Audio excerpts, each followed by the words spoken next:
Snow blanketed the quiet town of Elkwood in a heavy, suffocating stillness.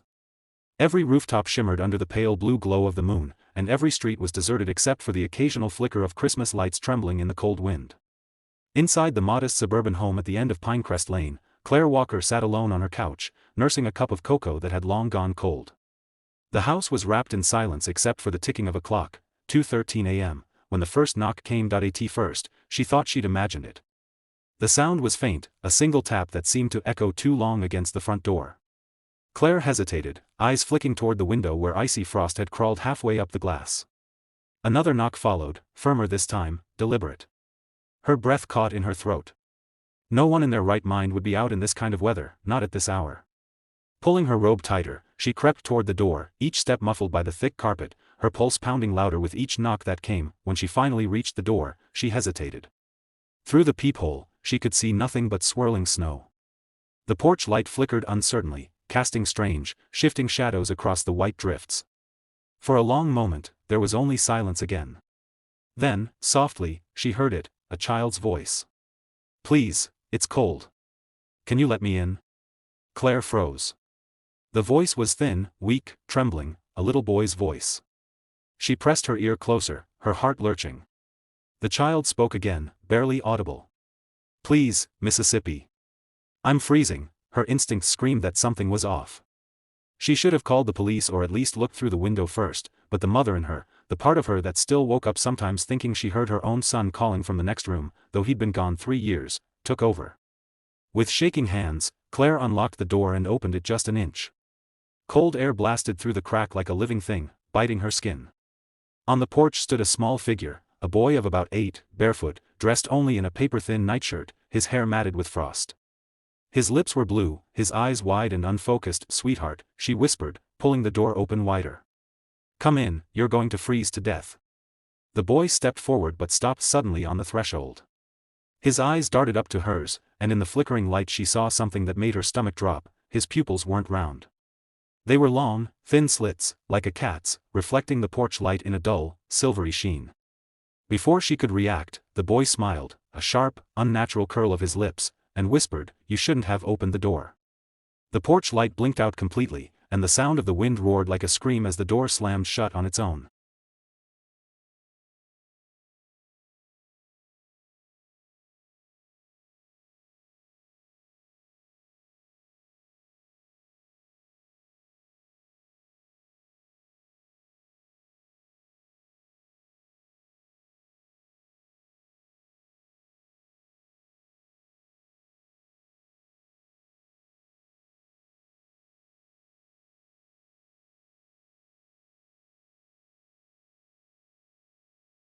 The door slammed with such force that the walls rattled.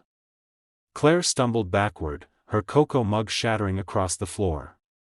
The living room light flickered once, twice, then went out completely, leaving her in the dim glow of the Christmas tree. For a moment, all she could hear was the wind howling outside, the sound of snow pelting the windows like 1,000 small hands. She tried the light switch. Nothing. The power was gone. Heart pounding, she fumbled for her phone on the couch but found only darkness, no signal, no bars. She called out, voice trembling, "Hello? Little boy? Are you okay?" Her breath came out in quick, pale puffs. From the front door, there was a soft scraping sound, like fingernails dragging slowly down the wood. Then a whisper, faint but unmistakable, "You let me in." Claire froze. Her skin prickled as the whisper came again, closer this time, almost right behind her. She spun around, eyes scanning the room lit by the blinking red and green lights of the tree. No one there, just shadows stretching long and unnatural across the floor. Then she saw it. Near the fireplace, standing perfectly still, was the boy. The same boy from the porch, but different now. His skin had turned a ghostly gray, hair wet and stringy, and his lips twisted in a grin that didn't move with the rest of his face. The corners of his mouth had cracked open, and thin streams of frost misted from the wounds. His eyes glowed faintly like ice catching moonlight. He tilted his head, that grin never changing, and whispered in a voice that no longer sounded human, "It's so warm in here." Claire stumbled backward, tripping over the coffee table. "Who are you?" she screamed. The boy tilted his head the other way, as though trying to understand the question. Then he began to hum, a soft, haunting tune that Claire recognized instantly. It was Silent Night. But the melody was distorted, off-key, and too slow, dragging each note like a dying breath. The ornaments on the Christmas tree began to rattle. Frost crept up the windows from the inside now, forming strange, web-like patterns. Every breath Claire took came out in a puff of white mist, her lungs burning with cold. She grabbed the fireplace poker and held it out, her hands shaking violently. "Get out of my house," she shouted, but her voice cracked halfway through. The boy stopped humming and stared at her, expressionless. Then, without moving his lips, she heard his voice inside her head, clear as day. "You opened the door for me. Now I can come back in." Claire's stomach dropped. She turned toward the door, desperate to run, but found the knob frozen solid, covered in a thick layer of ice. From behind her, the boy whispered one final phrase that made her blood run cold: "You'll keep me warm until morning." The air in the valley of smoke turned heavy, the silence thick enough to feel. The two Apache women stepped closer, mist curling around their legs like restless spirits. Red Calhoun didn't flinch. He stood steady, one hand on his holster, the other raised slightly, not in surrender, but in warning. Kiowa moved to stand beside him, her expression torn between relief and fear. "They are my father's guards," she said quietly, "but they do not know you saved me." The taller woman's eyes flicked to Kiowa, then back to Red. "You ride with one who does not belong," she said coldly. "Why?" Red's jaw tightened. He could feel the weight of judgment in their eyes, two blades ready to strike if he spoke wrong. "She was taken by slavers," he said, voice calm but firm. "I stopped them. That's all." The shorter woman stepped forward, her braids swinging like a whip. "And why would a white drifter risk his life for her?" she challenged. "Gold? Trade? Or guilt?" Her words cut deep, sharper than any knife. Red didn't answer immediately. He'd been called many things in his life: coward, thief, deserter, but never savior. He met her stare and said lowly, "Because no one else would." The women exchanged a look, unreadable. Then the taller one spoke again. "If your words are true, you will prove them. Come with us. The chief will judge." Kiowa nodded. "We must go, Red. My father must see you." Red hesitated, eyes narrowing. "And if he doesn't like what he sees?" The woman didn't blink. "Then you die." Red let out a slow breath and holstered his revolver. "Then lead the way." It wasn't courage that made him agree, just the simple understanding that running would only turn him into what they already feared he was. He helped Kiowa onto the horse, then followed the women's lead deeper into the canyon. As the hours passed, the path grew steeper and more perilous. The mists thinned to reveal ancient petroglyphs carved into the cliffs, spiral patterns, hunting scenes, and symbols of warriors long gone. Kiowa touched one lightly. "These mark the path to my father's lands," she said, her voice soft with memory. Red watched her, seeing a side of her that wasn't just survival. There was strength, faith, and belonging. He envied it quietly. The two Apache women, though silent, moved with precision, their senses attuned to every rustle of wind or bird cry. Red admired that too. Their world was built on awareness, not noise. By dusk, they reached a high plateau overlooking a valley dotted with campfires, an Apache encampment. The smell of wood smoke and roasting meat drifted through the air. As they descended, warriors appeared from the shadows, bows drawn, eyes like polished obsidian. Red could feel their suspicion pierce through him. When they reached the center of camp, a tall, broad-shouldered man stepped forward, his face marked with ceremonial paint, his eyes sharp as iron. Kiowa ran to him, speaking quickly in her native tongue, tears welling. The man's gaze shifted to Red, measuring, weighing. "You bring my daughter back," he said slowly, his English deliberate, "but you also bring trouble."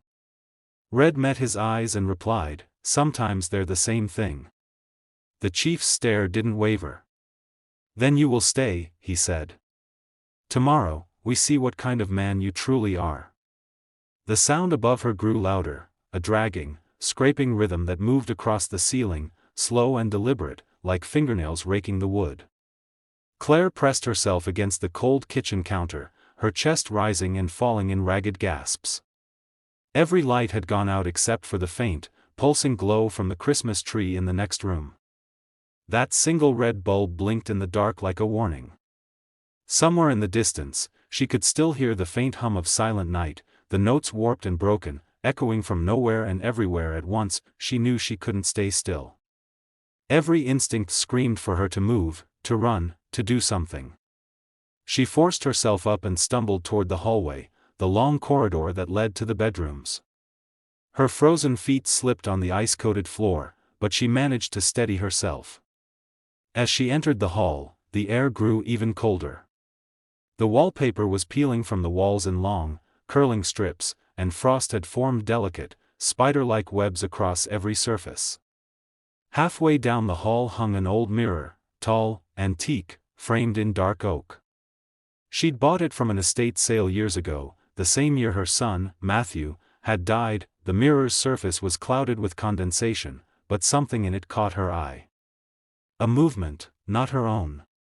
She wiped the glass with her sleeve, and for a split second, her reflection seemed wrong. Her face was pale and trembling, yes, but behind her, the mirror showed something that wasn't in the hallway, a room lit by candles, an old wooden crib, and a small figure standing beside it. Claire's breath hitched. The figure turned, and she saw the boy's face in the reflection. But this time, she recognized him. Those were Matthew's eyes. The same shade of gray-blue, the same faint scar above his brow, the scar he'd gotten falling off his sled the winter before he died. "No," she whispered, shaking her head violently. "You're not him. You can't be him." Her reflection didn't mimic the motion. The mirror Claire stood perfectly still, lips moving even though the real Claire wasn't speaking. The words came out distorted, layered with that same echoing child's voice, "You left me in the cold, Mommy." Her blood turned to ice. Tears welled in her eyes as memories slammed into her, the blizzard that night, the car accident, the way she had blacked out and woken up in the wreck while her son had never made it out of the back seat. She'd told herself he hadn't suffered, but now the reflection was whispering, "You promised you'd never leave me. But you did." The mirror began to vibrate, hairline cracks forming across its surface like spreading veins of frost. Behind her, the air shifted, a cold gust brushed against her neck, followed by a faint breath that wasn't her own. She turned slowly. The boy was standing at the other end of the hallway, eyes wide and hollow, frost seeping from the corners of his mouth. "You forgot me," he said softly. "You locked the door, and I froze in the dark." His voice broke on the last word, and for a fleeting second, he didn't look like a monster anymore. He looked like her son, scared, shaking, and lost. Claire took a trembling step forward, tears freezing on her cheeks. "Matthew," she whispered. But as soon as she spoke his name, the mirror behind her shattered into 1,000 pieces, and all the lights in the house flared blood red. The red light flickered across the walls like a warning siren. Lena staggered to her feet, clutching the old tape reel, her breath shaking. The storm outside had gone strangely still, no thunder now, just the heavy hum of the clouds pressing down over Renfield. Her mother's photo hung crooked on the wall, lightning reflected faintly in the frame. Beneath it, a drawer sat half open, as if disturbed. Inside, she found yellowed letters sealed in plastic, the paper brittle and fragile. They were signed by Dr. Samuel Harper, the same name that had been messaging her. Each letter mentioned Project Echo, a classified weather experiment conducted in Renfield in 1953. Harper's handwriting was erratic, words underlined in ink that had bled over time: electromagnetic resonance, sound wave synchronization, energy entity manifestation. One note made Lena freeze. Test subject, M. McAllister, female, age 19. Unresponsive post-exposure. Residual phenomenon active. Her heart dropped. That was her grandmother's name, Mara McAllister. She rifled through the papers, finding old photos stapled to the reports, images of the McAllister farmhouse surrounded by strange antenna-like poles, glowing faintly in stormlight. In one photo, a blurry figure stood near the barn, tall and indistinct, like a man sculpted from mist. The caption beneath read, Echo Type 3 Manifestation, Sustained Presence, 47 seconds. That's when her phone vibrated again. A new message flashed. You're living in the test site. And then another, I'm outside. A car horn blared once, followed by pounding on the front door. Lena ran to the window and saw a man, older, with a soaked trench coat, waving his flashlight. Lena, it's me, Dr. Harper, he shouted over the wind. Open the door, quickly. She hesitated. The storm had gone eerily silent again, no rain, no thunder. Just stillness. He banged again, desperate. Please, child, you're in danger. She took one cautious step toward the door, and lightning flashed outside. For less than a second, the light exposed his face, and his reflection in the glass beside him. The reflection didn't move. It just stared back at her, smiling. When the light faded, he was gone. Only the echo of the knock remained, reverberating through the air like a hollow drumbeat. The phone in her hand lit up one last time, a voicemail notification. She pressed play, heart trembling as Harper's real voice came through, distorted by static. Lena, if you see me outside, don't open the door. That's not me. It's what we built. The thunder returned all at once, loud enough to shake the floorboards, a chorus of cracks and rumbles converging above the house. The lights burst, plunging everything back into darkness. And from outside, just beyond the porch, something began knocking again, slower this time, patient.